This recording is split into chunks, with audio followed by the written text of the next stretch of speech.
Well, here we are, Friday, and we're going to continue our look at the resurrection encounters between Jesus' followers and Jesus, how they were transformed. Today we're going to look at Thomas. We're going to read from John's Gospel, chapter 20, verses 24 through to 31. John 20, 24 to 31. Now Thomas, also known as Didymus, one of the 12, was not with the disciples when Jesus came. So the other disciples told him, "We have seen the Lord." But he said to them, "Unless I see the nail marks in his hands, and put my finger where the nails were, and put my hand into his side, I will not believe." A week later, his disciples were in the house again, and Thomas was with them. And though the doors were locked, Jesus came and stood among them and said, "Peace be with you." Then he said to Thomas, "Put your finger here. See my hands. Reach out your hand and put it into my side. Stop doubting and believe." Thomas said to him, "My Lord and my God." Then Jesus told him, "Because you have seen me, you have believed. Blessed are those who have not seen and yet have believed." Jesus performed many other signs in the presence of his disciples, which are not recorded in this book. But these are written that you may believe that Jesus is the Messiah, the Son of God, and that by believing you may have life in his name.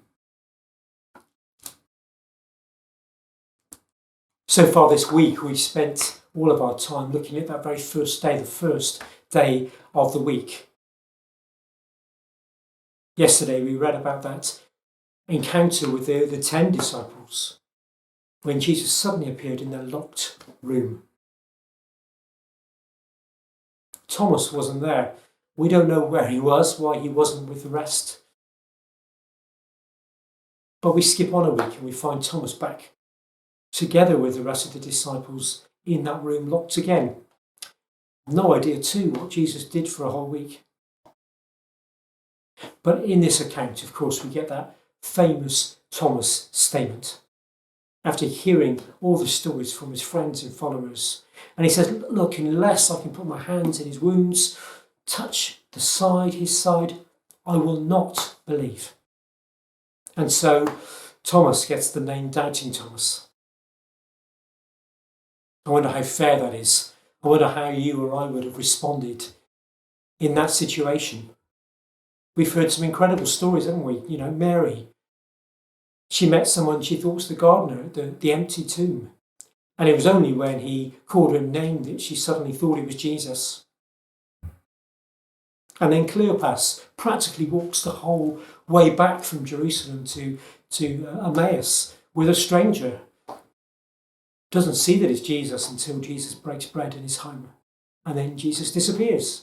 And then the disciples, adamant that Jesus appeared through the wall, through a locked door, into a room where they were locked and hiding away while Thomas wasn't there. Would I have doubted? Would we all have doubted? Would we all have demanded more proof? But anyway, we get this lovely encounter between Jesus and Thomas. For me, it's a very special moment. Jesus again appears in this locked room amongst his disciples. I could almost see a comedy moment in Thomas berating and saying, "Unless I see it for myself again," going on about the fact he just doesn't believe it. And Jesus standing there. And Jesus saying, "Peace be with you again." And then addressing Thomas, looking full in the face of Thomas and inviting Thomas to come and touch his wounds, put his hand in the side of Jesus. And then that gentle rebuke, "Stop doubting, Thomas, and believe." Stop doubting and believe. But I love Thomas's reply.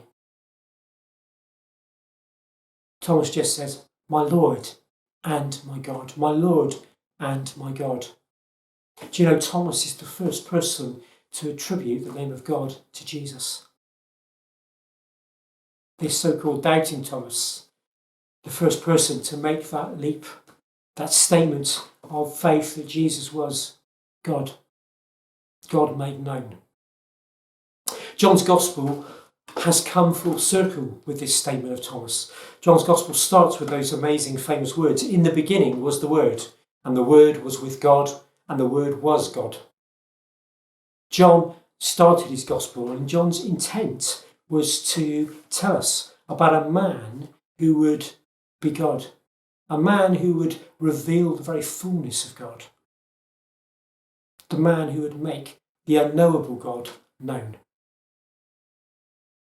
And his Gospel ends here with Thomas, with that great statement of faith, my Lord and my God. Thomas's eyes are open to the very fullness of God, living, residing in the person of Jesus. So, the challenge for us today is to stand before Jesus, to hear his words of peace, but to bring to him our doubts and our struggles and our questions, our frustrations, to bring them to him openly and honestly. And then let's listen for his voice as he gently speaks to us and says, stop doubting and believe.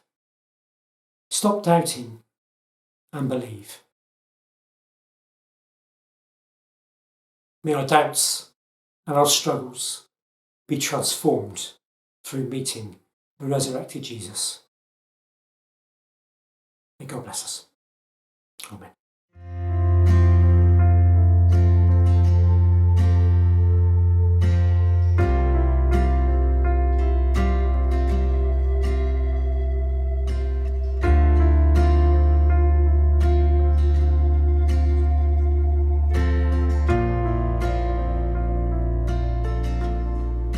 No greater love has ever been known to us. No deeper grace could ever be shown to us. God, our Creator, sent us a Savior